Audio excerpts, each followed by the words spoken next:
Hello and very warm welcome at Amish Cycle 5858. I am Amish Cycle. Following news have been reported by American, European, Asian, African, Australian news channels and the news agencies. So please, let's go to the headlines. This is NBC Nightly News with Jose Diaz-Balart.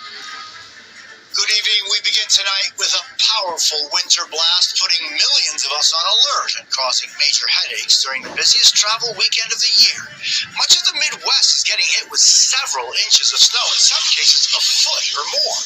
On the roads, dangers near whiteout conditions like this video out of Ohio are making the drive home tricky. And this is Indiana, a massive chain reaction crash on a highway because of the treacherous conditions there. There's basically no movement at some airports, with the storm canceling more than 1,000 flights and causing long lines in Chicago. We have team coverage tonight, and we begin with Valerie Castro at Chicago's O'Hare Airport. Winter weather hitting at the heart of the holiday travel rush as many start heading home. A winter chill settling in for 50 million people from Utah to upstate New York. The Chicago area hit with several inches of snow. Weather there bringing airports to a standstill, with ground stops and delays lasting hours. Stressful. More than 1,000 cancellations at O'Hare Airport. This family trying to get to Miami in time for a cruise, a surprise for their mother's birthday. It's been terrible. We woke up, the flight has been delayed 3 times. We're just going to be stuck here and wait. We've taken a chance. And adding to the chaos, Airbus announcing its family of A320 aircrafts were found to have a software issue affecting critical flight control systems. It's going to require an inspection and software update. The operators, the airlines are Matt Brickman, thank you. The holiday shopping weekend is off to a strong start tonight. The numbers don't lie. It might be one for the record books. Allison Barb reports. The holiday shopping blitz is officially in full swing. What are you hoping to get for the holidays? A robot toy. It's really good. I'm hoping to get maybe like an Apple Watch. And shoppers are poised to break records. Sales were up 4.1% on Black Friday compared to last year. The popular purchases, jewelry and apparel. Well, the Super Bowl, as we like to call it, was very strong yesterday. We saw a lot of traffic, but more important than traffic, I think, are bags. And this holiday season, retail sales are expected to pass $1 trillion for the first time ever. Definitely clothes. I feel like I'm a big, I like buying clothes for my loved ones. But with looming economic concerns, including tariffs bringing higher prices, some are shopping with caution. Are you budgeting a little more carefully or differently this year? Not necessarily. I guess more frugal is the way I'm going about it. There is no doubt in-person shopping is still incredibly popular, but a lot of us, we also like to shop on our phones. An Afghan national was arrested in Texas just a day before the National Guard shooting in Washington, D.C. DHS Assistant Secretary Tricia McLaughlin said the suspect also reportedly let in under the Biden administration, posted a video of himself on TikTok indicating he was building a bomb with an intended target of the Fort Worth area. White House Press Secretary Caroline Leavitt posting, quote, "The magnitude of the national security crisis Joe Biden unleashed on our country over the span of 4 years cannot be overstated. President Trump has directed his entire team to continue rooting out this evil within our borders." Our next guest is a U.S. Marine veteran who helped lead rescue missions during the Afghanistan withdrawal. Chad Robichaux joins us now. Thank you so much for your service, but also thank you for joining us this morning on this incredibly important story. You know, you did several deployments to Afghanistan. You fought alongside a lot of these Afghanis, and I think you probably supported helping some of them get out of Afghanistan during that disastrous withdrawal. What were the problems you recognized at the time with letting 80,000 Afghani nationals into the United States? Yeah, I mean, I said this on Fox News at that time. I said this in my book that I wrote 4 years ago when the NGOs were doing the evacuations. We were evacuating people out of Afghanistan, not bringing people to America. In fact, no NGO and no individual has the ability and authority to bring someone to America. The only people that does is the United States government. And during the time of evacuations, we were watching the U.S. military, forced by Joe Biden. I have to give credit. Our service members did an amazing job there.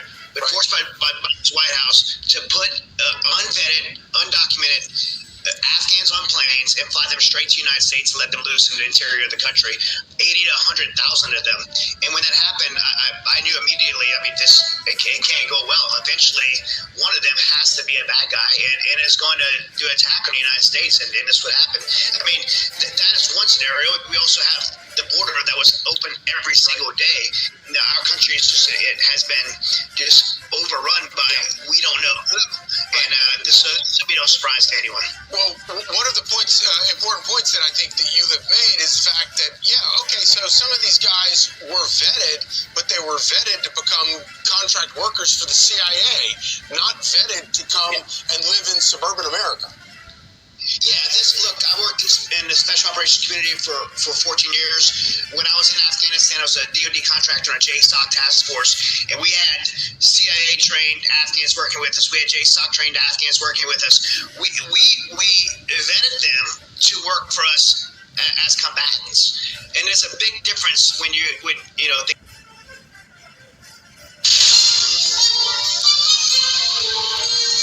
Saturday night, ominous signs of possible U.S. military action in Latin America. U.S. President Trump warns against flights over Venezuela as tensions with that country's president escalate, all while he plans to pardon a controversial Central American leader. Ukraine attacks Russia's shadow fleet of oil tankers, the onslaught ahead of a pivotal meeting with the U.S. Plus, Alberta's premier booed at her party's convention. Victory is in sight. Why the federal energy MOU may not be enough to quell separatist sentiments. And the world's new biggest city, why Jakarta won't hold the title for long, and what Canada can learn from rapid global urbanization. Global National, reporting tonight, Colleen Christie. Good evening. Thanks for joining us. U.S. President Donald Trump is escalating tensions with Venezuela, declaring the country's airspace closed amid heightened military activity in the region. To all airlines, pilots, drug dealers, and human traffickers, Trump says, consider the airspace above and surrounding Venezuela to be closed in its entirety. The move is yet another shot at President Nicolas Maduro, whom the White House has accused of heading a foreign terrorist organization linked to drug trafficking. But critics call it a contradiction as the Trump administration moves to pardon another Latin American leader convicted of taking bribes from traffickers. Candace Cole has the latest. Venezuela's government has condemned U.S. President Trump's call to consider Venezuela's airspace, quote, closed in its entirety, denouncing it as a, quote, colonialist threat, violating its sovereignty as well as international law. And it's not going over well with everyday Venezuelans. This man calling it unfair as people need to travel for work and to see family. Saturday, U.S. aircrafts could be seen actively unloading cargo planes at the now reopened naval base in Puerto Rico, situated to the north of Venezuela, in preparation for a possible increase in military activity there. Since September, the U.S. has carried out nearly 24 strikes on alleged but unverified drug trafficking boats in the Caribbean, killing over 80 people so far. Thursday, in his Thanksgiving remarks, Trump told troops that plans to stop drug traffickers on land in Venezuela. That's going to start very soon. We warn them. Stop sending poison to our country. This is the latest escalation between the two countries after Trump declared Venezuela's Cartel de los Soles a foreign terrorist organization earlier this week, an operation he's accused Venezuelan President Nicolas Maduro of leading.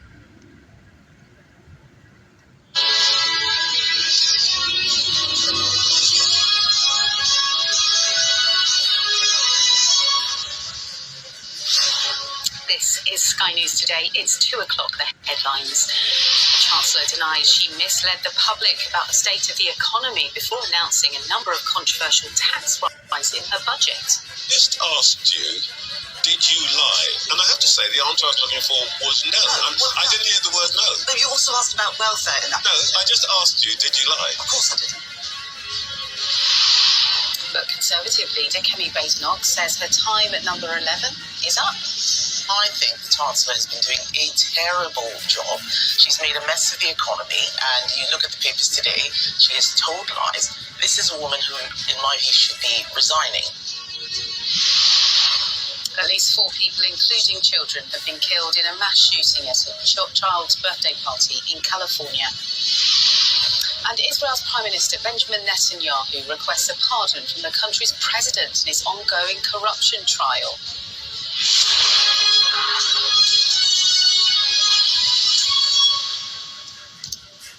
Hello, good afternoon. The Chancellor has denied misleading the public about the state of the country's finances in the build-up to her budget. On Wednesday, Rachel Reeves announced a number of tax rises in a bid to plug a black hole in public finances, raising £26 billion.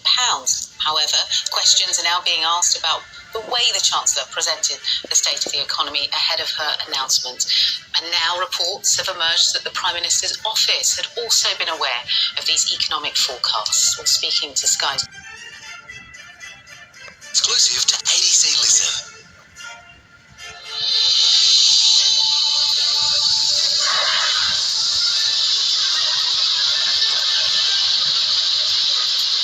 A massive fire decimates a Sydney waste facility, sending flames up more than 100 metres into the air.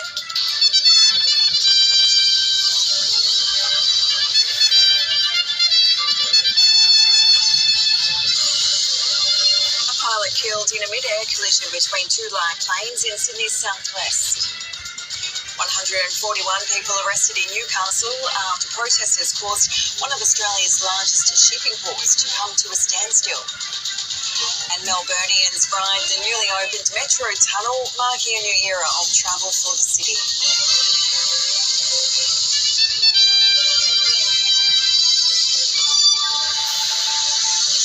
Hello and welcome to ABC News. I'm Meredith Sheehan. A giant fireball has blown a chemical tank into the air and sent chunks of concrete raining down on crews tackling a ferocious blaze in Western Sydney. Hundreds of firefighters from all over the city were dispatched to the chemical recycling facility in St Mary's on Friday night. Authorities warned the fire could smoulder for several days.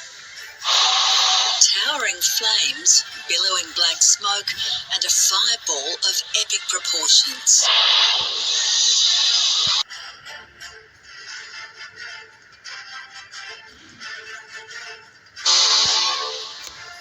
The headline news this hour. Thousands of protesters took to the streets of Philippine capital Manila, calling for the resignation of President Ferdinand Marcos Jr.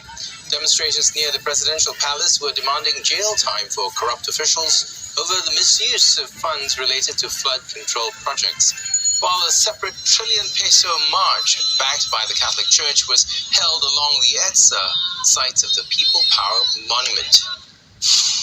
The death toll from Hong Kong's deadliest fire in decades has risen to 146. Police say 100 cases have yet to be resolved and 54 bodies are waiting to be identified. Search efforts at 4 of the 7 blocks burned at Wang Fuk Court have been completed. Work at the remaining buildings is expected to be the most difficult and likely will take between 3 to 4 weeks to finish. Parts of Southeast Asia grappling with devastating floods as cyclone-driven downpours ravage the region. Authorities in Indonesia, Thailand, and Malaysia are working to deliver aid to hundreds of thousands of people displaced. The extreme weather has claimed the lives of more than 600 people. While Sri Lanka is appealing for international assistance after Cyclone Didwa triggered floods and mudslides over much of the country. The death toll has climbed to nearly 200 people. And that's the latest from the CNN newsroom.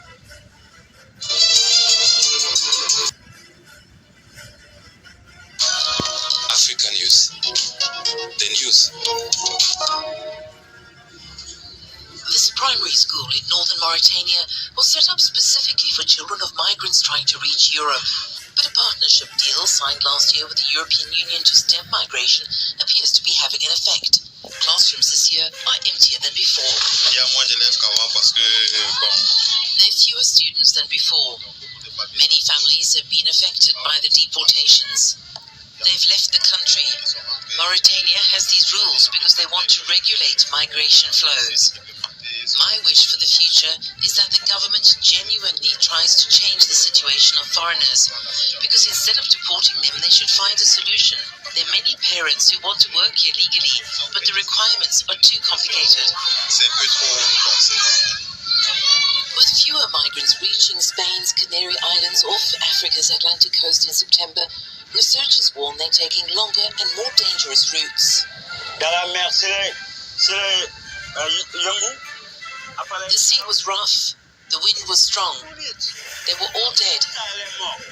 Every one of them dead. More than 100 bodies lay there. It's sad. Every life is one too many. It's sad. Mauritania received over $240 million in EU funding to stem migration and support refugees and job creation.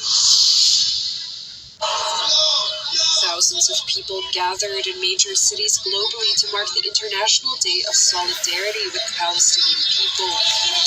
Climate activist Greta Thunberg and UN's Francesca Albanese led the march in Rome. The protest was organized by grassroots union USB, which denounced Italy's complicity with Israel and called for an immediate stop to all forms of military cooperation. Also in other major cities across the globe, thousands of people took to the streets. We're out to show our unbreakable solidarity with our Palestinian sisters and brothers, especially those in Gaza and also the West Bank experiencing genocide and ethnic cleansing. And although it's kind of gone off the airwaves, Palestinians are being killed by Israel every day. So we're here to show them that we stand with them always. November 29 marks 77 years since the UN adopted the partition plan for Palestine, which saw the withdrawal of British troops in the region and the creation of Palestinian and Israeli states. World champion South Africa humiliated Wales on Saturday, inflicting a record 73-0 defeat on their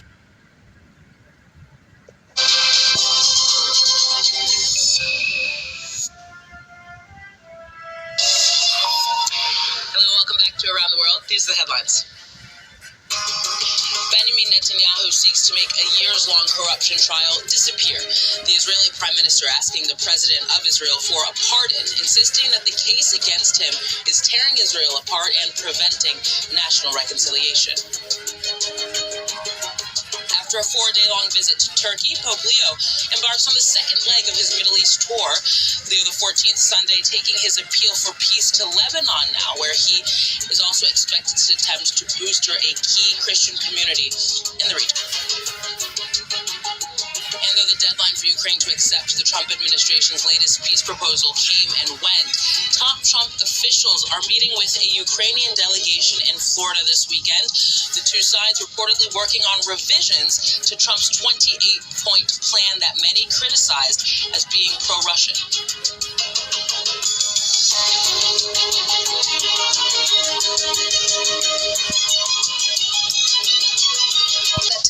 Politsek starts December 6th on DW.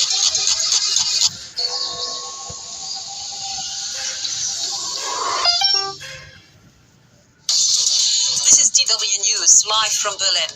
Donald Trump steps up his feud with Venezuela over alleged drug running into the U.S. With an American task force already in the region, Trump says the airspace above Venezuela is to be closed. The government in Caracas condemns the warning as a colonialist threat. Also coming up, hundreds dead in monsoon flooding in Southeast Asia. Indonesia and Thailand begin a clear-up operation, but many people are still missing. And on his last day in Turkey, Pope Leo visits an Armenian church, offering words of support for a community brutally oppressed by Ottoman Turks a century ago.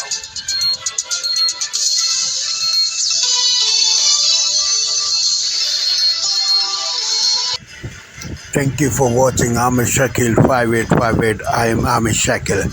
I hope you will visit again. Have a good life. Bye bye.